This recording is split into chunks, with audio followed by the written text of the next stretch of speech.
तो हेलो बच्चों, अब हम करने जा रहे हैं एक्सरसाइज 11.1 का क्वेश्चन नंबर 12। तो क्या दिया है, a warm ship of the under water rock A light house spread A red colour right over A sector of angle 80 degree. मतलब एक क्या है, लाइट हाउस है, एक सर्कल के अंदर लाइट हाउस मान लेते हैं, यहाँ पे लाइट हाउस है। वो क्या कर रहा है, रेड रंग की लाइट को स्प्रेड कर रहा है, इधर की तरफ रेड लाइट भेज रहा है, इधर भी रेड लाइट भेज रहा है, ऐसे रेड लाइट को स्प्रेड कर रहा है। ठीक है, over the sector the angle 80 degree, जो एंगल दे रहा है वो 80 डिग्री दे रहा है, और द डिस्टेंस इज 16.5 किलो, मतलब यहाँ से लेके यहाँ तक का जो डिस्टेंस है वो क्या है, 16.5 किलोमीटर।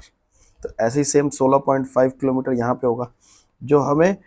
अब उसके बाद बोला find the total area sea over which ship covered ward, कितने एरिया में वो इस लाइट को कवर करता है लोग शिप को वार्न करने के लिए कि इससे आगे मत आना, इससे आगे पत्थर है। तो हमें ये क्या लिखा दिख रहा है आपको, सीधा से दिख रहा होगा, माइनर सेक्टर का फॉर्मूला लगाना है यहाँ पे और आंसर निकाल देना है। तो हमें जो सॉल्यूशन करके देखते हैं क्या दे रखा है, थीटा की वैल्यू हमें दे दी क्या, 80 डिग्री, जो आप यहाँ दिखा दिया आपको। उसके बाद क्या दिया, डिस्टेंस,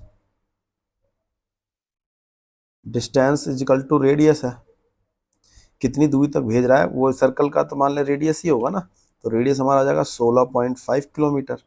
अब वो क्या है, अब करना क्या है, हमें इसका एरिया निकालना है, कितने एरिया में वो लाइट स्प्रेड कर रहा है।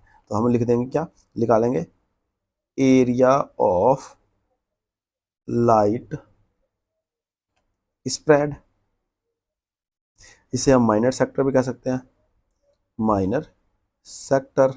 अब इसका फॉर्मूला आपको पता है, theta upon 360 degree, 360 degree multiply pi R square. Pi की वैल्यू हमें दे रखा है, इसमें 3.14 लेना है, तो वही लेके चलेंगे। थीटा की वैल्यू क्या है, 80 डिग्री, 360 डिग्री मल्टीप्लाई पाई की वैल्यू 3.14 मल्टीप्लाई 16.5 मल्टीप्लाई 16.5। ठीक है जी। तो आगे हम सॉल्व करते हैं इसको। इसको अगर हम काटेंगे 8 के टेबल से, 8 या 24, 4 के टेबल से काटते हैं, 4 के टेबल में ये 4 दूनी 8, 2 के टेबल से 4 के टेबल काटेंगे, 4 दूनी 8, 2 पे कटा, और 4 के 4 नेम 36 पे कटा, 0 से 0 कट गया। ठीक है, अब उसके बाद 3 के टेबल से 3 3 9, और 3 के टेबल से ये कट जाएगा 5.5 पे, फिर 3 1 3, 3 के टेबल से 5.5 पे कट जाएगा। जो हमारे पास वैल्यू बचेगी मल्टीप्लाई करने के लिए वो क्या बची, 2 मल्टीप्लाई 3.14 मल्टीप्लाई 5.5 मल्टीप्लाई 5.5। जब हम इसे सॉल्व करेंगे तो हमारे पास जो वैल्यू आएगी,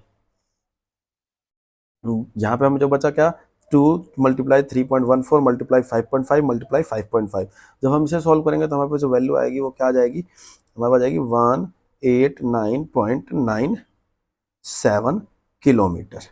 आई होप आपको समझ आ गया होगा, इतने किलोमीटर स्क्वायर एरिया वो क्या करेगा, कवर करेगा। ये भी सेक्टर दे रखा है, ये हमारा कितने किलोमीटर का है, 189.9 सेंटीमीटर किलोमीटर स्क्वायर का एरिया ये कवर करेगा। आई होप आपको समझ आ गया होगा। समझ आ गया होगा तो अपने दोस्तों को शेयर करें, वीडियो को लाइक करें, और नए चैनल पे तो हमें सब्सक्राइब जरूर करें। मिलते हैं नेक्स्ट सम पे।